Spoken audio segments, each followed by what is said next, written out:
tetap ngasih rezeki. Kalau yang jadi Tuhan kira-kira teman sendiri dikhianati sekali dua kali kita diapakan dan sudah ditendang dari kemarin-kemarin. Untung yang jadi Tuhan kita adalah Allah Subhanahu wa ta'ala. Maka makna la ilaha illallah adalah la ilaha. Ini salah satu makna. La ilaha, tidak ada Tuhan yang mampu menampung dosa-dosa hambanya tapi tetap ngasih kebaikan, tetap ngasih rezeki, illallah, kecuali Allah.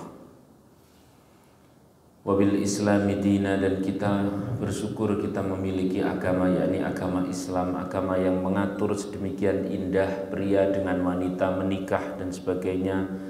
Andaikan tidak ada keindahan Islam, Masya Allah, orang seperti apa rusaknya ada orang menikah sesama pria, ada orang menikah sesama wanita, bahkan menikah dengan hewan, menikah dengan boneka.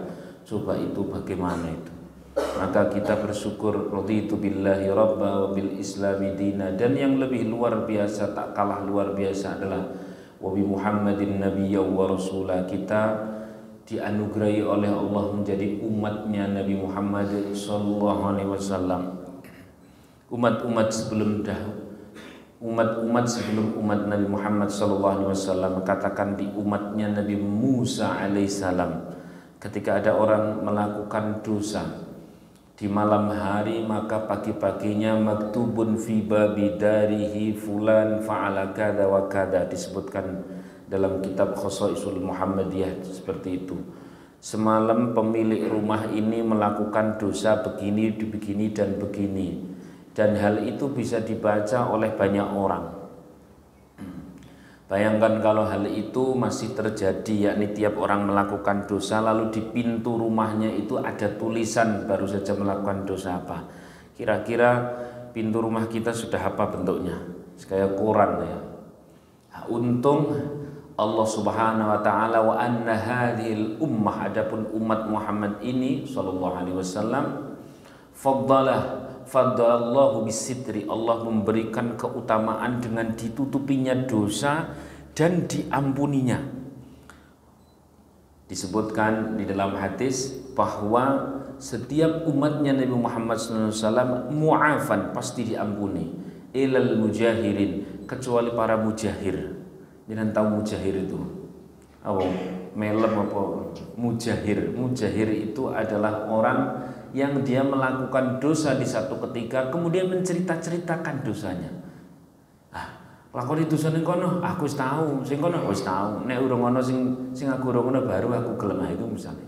Atau saya dulu pernah berlaku dosa begini, kalian jangan sampai seperti itu, juga malah bahaya. Maka disebutkan oleh Syekh Zainuddin Al-Maribari dalam I'anatul Talibin, syarahnya Fathul Mu'in, disebutkan ketika orang melakukan satu dosa, maka secara otomatis asal dia orang melakukan kebaikan, Allah ampuni. Lalu kemudian di waktu yang lain ia ceritakan dosa itu, maka sesuatu yang sudah dihapus dari dosa-dosa orang tersebut ditulis ulang kembali. Oleh karena itu, jangankan menceritakan dosa orang lain, menceritakan dosa sendiri saja malah keliru. Oleh karena itu, kalau sudah tobat, semoga Allah ampuni, selesai fokus melakukan kebaikan. Ittaqillaha haitsuma kunta, bertakwalah dimanapun dalam keadaan pun kalian berada. Wa atbi'is sayyi'atil hasanat tamhuha, kata Rasulullah. Fokuslah melakukan kebaikan, maka kebaikan ini nanti akan menghapus keburukan-keburukan kita dan tidak usah dicerita-ceritakan. Sallallahu alaihi Nabi Muhammad. Oh Mbak, ini bukan khutbah Jum'ah, jadi agak santai lah ya. Baik, saya akan memulai satu tema yang tidak terlalu penting, tapi ini menjadi sangat penting karena berefek sampai surga atau neraka. Di dalam Al-Quran ada satu bahasa yang sangat indah, yakni Innallaha huwar razzaq, sesungguhnya Allah adalah pemberi rezeki, Dzul quwwatil matin, yang memiliki kekuatan tak tertandingi. Saya akan kupas hal ini dari ilmu sastra Arab. Kalau dulu kita di pesantren namanya balaghah, terbagi menjadi tiga ma'ani bayan dan badi'. Ar-Razzaq itu maknanya bukan yang memberi rezeki, tapi pemberi rezeki. Memang beda-beda. Kuantiti dan kualitinya beda. Saya kasih sederhana contoh.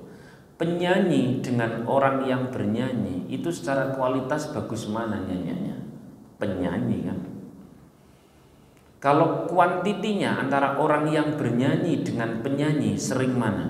Pasti sering penyanyi. Dia tidur aja tetap penyanyi. Nah, itu namanya kata benda, bukan kata kerja. Kalau dalam sastra balaghah itu namanya isim fa'il berwazan fa'il. Dulunya sebelum ar-razzaq itu sebenarnya raziq, pemberi rezeki.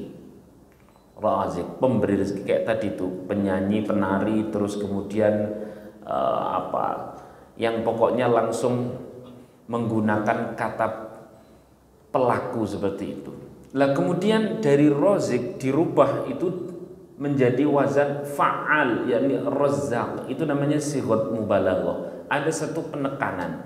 Allah itu pemberi rezeki.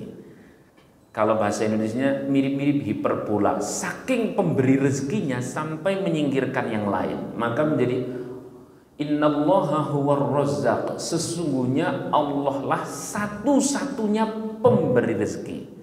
Maka kita menjadi lihat fenomena orang bisa punya aset miliaran, orang bisa memiliki skill berdagang luar biasa, bisa memiliki jabatan luar biasa, tapi lagi-lagi jatuhnya nanti pemberi rezekinya yang ngatur rezeki. Ya Allah, kalau Allah takdirkan cuman minumnya air putih sama tempe bakar, suka-suka Allah.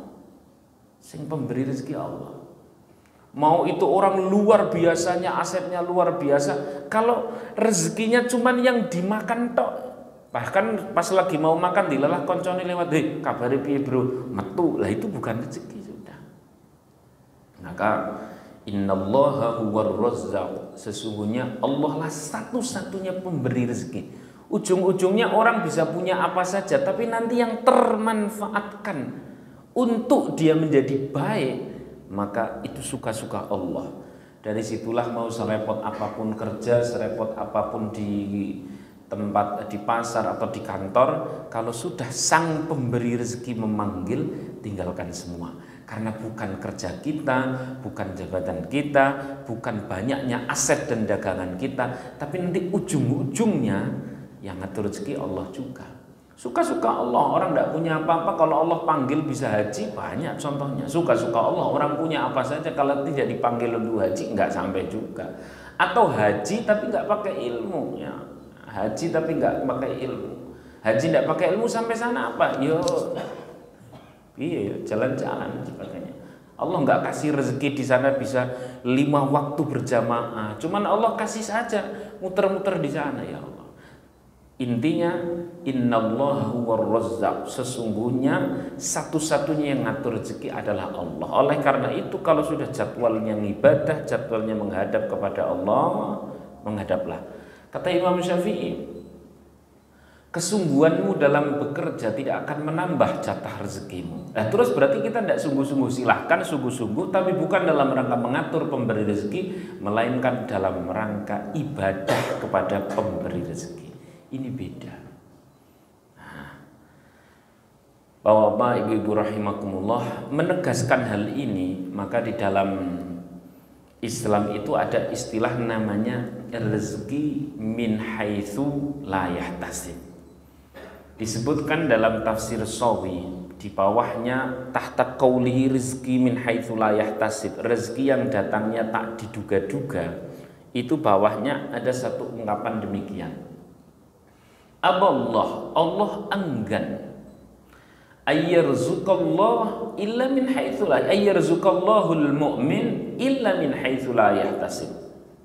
Allah itu tidak mau kalau ngasih orang-orang mukmin rezeki kecuali rezeki itu min haitsu la yahtasib. Alias makin iman seseorang kepada Allah, rezekinya makin tak terduga-duga. Makin iman dia kepada gaji, makin iman dia kepada pemberian orang, makin iman dia pada kerjanya, ya segitu-segitu saja. Alias itu-itu saja.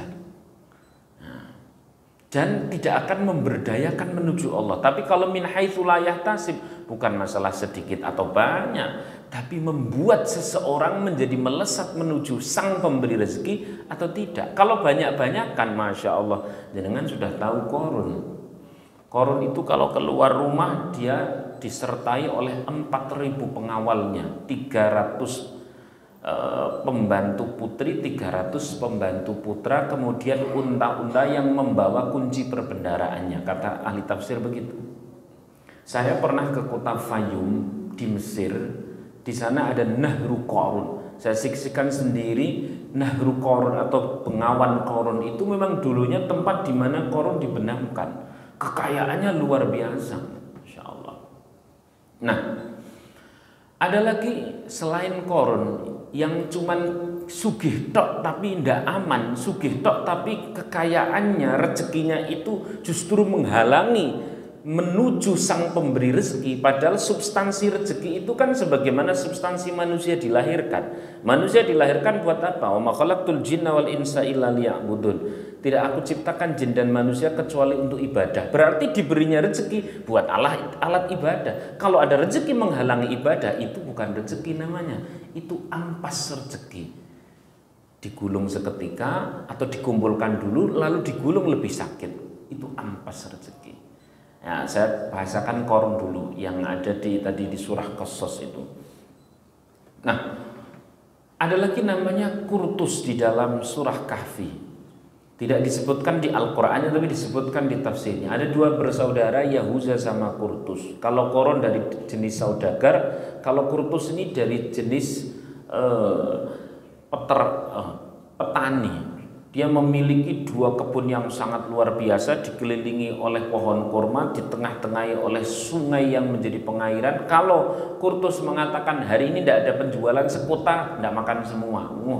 Sombongnya gue yang ngomong. Tapi oleh Allah Subhanahu Wa Taala Qarun dibenamkan ke bumi, walaupun tadi saya katakan di kota Fayum di Mesir, kok iya nemu duit nang Banyumanik, nemu harta karun ngono jare. Terus kemudian Qurtus dihabisi dengan cara disambar petir. Ini belum tentang Sa'labah dan sebagainya. Memang ada apa dengan Qarun? Karena ada penyakit yang bahaya dalam diri Qarun. Jangan-jangan itu menjangkit pada diri kita. Tahu sendiri kan yang namanya sejarah berulang-ulang. Apa penyakitnya?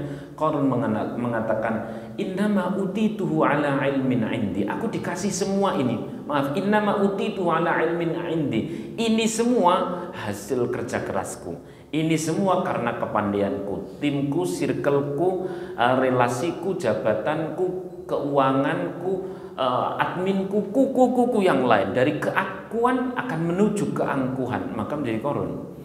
Nah, terus nambahine piye? Ngobatinya bagaimana? Obatilah dengan apa yang ada pada diri Nabi Sulaiman alaihissalam. Sama-sama kaya. Tapi kalau kita kayanya koyo Qarun kan ya moh toh. Terus pinginnya piye? Ya kayak Nabi Sulaiman. Bagaimana kata Nabi Sulaiman? Nabi Sulaiman mengatakan demikian. Hadza min fadli rabbi. Kalau masalah kekayaan Nabi Sulaiman tidak usah ditanyakan. Semuanya sudah paham tanpa tanding. Nabi Sulaiman mengatakan Rabbi firli wa habli mulkan la yanbaghi li ahadin min ba'di. Allah berikan aku kerajaan yang tak ada tandingannya setelahku, dan dikabulkan. Lah, apa yang ada dalam di Sulaiman dan apa yang ada di Qurtus dan Qarun ini benar-benar kutub utara, kutub selatan. Kalau Qarun mengatakan ini adalah prestasiku, sementara Nabi Sulaiman mengatakan hadza min fadli rabbi. Ini adalah anugerah Allah. Liyabluwani aashkuru am akfur. Agar aku semakin syukur, agar aku semakin taat kepada sesama, agar aku semakin manfaat. Ini bisa dicek, Pak. Nanti ada benih-benih Qarun di dalam diri kita pada saat kita punya aset, entah itu rumah, entah itu mobil, kemudian ada miliki rasa keakuan, miliki rasa keangkuhan. Kalau saudara termasuk yang dirahmati oleh Allah, tidak usah tunggu waktu berbulan-bulan, nanti akan ada masalah pada aset itu. Nah, terus nambahin ini dengan apa yang ada diri Nabi Sulaiman alaihissalam. Caranya bagaimana? Katakan kepada mobil, bil kamu ini adalah anugerah Allah agar aku semakin taat, agar aku semakin syukur, agar seluruh aku semakin bermanfaat kepada sesama. Mah rumah, engkau adalah anugerah Allah yang dengan engkau kami seluruh keluarga semakin taat, kami seluruh keluarga makin bersyukur, kami seluruh keluarga semakin bermanfaat kepada sesama. Katakan sesering mungkin itu nanti akan menjadi habit dan menjadi habit pula ketaatan, syukur dan kemanfaatan. Kalau sudah seperti itu maka setidaknya kita telah mengamankan aset kita sebagaimana amannya aset Nabi Sulaiman alaihissalam. Bukan masalah sedikit atau banyak, tapi masalah apa yang bercokol di dalam diri. Jangan sampai ada keakuan dan keangkuhan. Jadikan yang ada dalam diri, yakini bahwa semua itu adalah titipan Allah agar kita semakin bersyukur. Shallallahu alaihi Nabi Muhammad. Nah, kayaknya ini saya nerangkainya agak terlalu cepat ya. Pelan-pelan jawis. Nah, saya tadi akan tutup dengan perkataan satu hal yang luar biasa dari kata-kata min haitsu la yahtasib. Setelah kita bicara Qarun dan Qurtus, kita perlu membahas terkait hal yang tidak kalah penting, yakni tadi itu saya katakan bahwa adanya rezeki, mencari rezeki adalah dalam rangka mendekat kepada Sang Pemberi rezeki, agar setelah kita mati Sang Pemberi rezeki itu masih tetap terus menemani dan memberi rezeki. Bayangkan kalau orang dia proses mencari rezeki atau proses punya rezeki tapi jauh menjauhkan dari yang memberi rezeki, ya sudah jawabannya cuma di dunia tok. Nah, itu pun kalau dalam skema surah Thaha ada bahasa demikian di surah Thaha. Wa man a'rada 'an dzikri fa inna lahu ma'isyatan dhanka. Siapa orang yang dia itu tidak mau diperingatkan oleh Allah, maka hidupnya pasti sempit. Loh, sempit piye to? Aku ki ditonggo blas ora tau salat tapi sugih kok. Sempit piye to? Aku ki ditonggo blas ora tau salat apa meneh dadak ngaji Quran, nyatane ya bondone akeh, mobile akeh, rumahnya akeh, anake akeh, bojone akeh pisan. Terus ngono piye? Ini bisa dijawab menggunakan surah Thaha, bisa dijawab menggunakan surah An'am 44. Barangkali nanti pas dengan santai coba dibuka surah An'am 44. Falamma nasu ma dzukiru fatahna 'alaihim abwaaba kulli syai'. Kalau seseorang itu sudah mulai melalaikan atau tidak mau diperingatkan bahwa ini halal, ini haram, ini benar, ini tidak benar, ini wayai sholat, ini wayai ibadah, dia tidak menghiraukan itu, fatahna 'alaihim abwaaba kulli syai'. Justru Allah memberikan pintu-pintu kesenangan. Orang kok langsung susah, pintu kesenangan. Lah terus piye? Nah, itu dia. Begini, Pak. Ini HP kalau saya naikkan 5 cm kemudian saya jatuhkan bunyinya kan krek. Kalau 5 meter bunyinya gimana? Nah, prak. Kalau 5 km bunyinya bagaimana? Walau loro tenan. Maka itulah yang namanya istidraj. Orang diangkat secara keduniaan untuk dijatuhkan lebih seru bila ia tidak mau diperingatkan. Oleh karena itu terus piye? Kalau surah Thaha itu orang itu dibikin happy, dibikin seneng, dibikin gurih di level zahir, tapi di dalamnya dibikin kremertek ndak karu-karuan. Persis seperti sesuatu yang keluar dari tubuh anak Adam. Itu orang lain dubur anak Adam terus kemudian ditepungi terus digoreng ngono kan ya rasane piye. Sing delok kayane pisang goreng crispy tapi sing ngrasake kan ya kaya ngopo. Itulah orang yang dia mengupayakan kekayaan, bekerja, berusaha atau apapun itu tapi tidak mau beribadah. Maka zahire dibikin seneng sehingga orang lain berdecak kagum, jebule jerone iki walah sing ora karu-karuan. Saya pernah kedatangan tamu orang kaya ke pondok. Curhat ngalor ngidul ngitan wulan, habis itu karena mungkin ada keluarganya dia pulang WA. Tadi saya katakan itu saya punya usaha itu ada sekitar 30. Saya kalau nyari rezeki itu gampang, yang sulit tuh hidup normal. Apa Pak maksudnya? Saya tuh punya penyakit. Penyakitnya apa? Nah, penyakit saya tuh selalu mencintai istri. Oh, bagus lah Pak, mencintai istri orang maksudnya. Waduh, repot. Ternyata cara kerjanya itu ngawur, sehingga sesuatu yang haram itu akan membuat dorongannya di dorongan buruk, sehingga orang lain tuh ngelihat kayaknya ayem-ayem tentrem, sementara dirinya mau metira karuan. Lah terus istri sampean bagaimana? Istri saya juga sama selingkuh. Lah terus urip model apa kok ngono kuwi?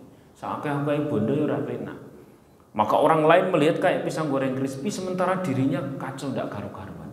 Oleh karena itu, kembali lagi ke substansi. Kita bekerja mencari rezeki adalah sedang mendekat kepada Sang Pemberi rezeki.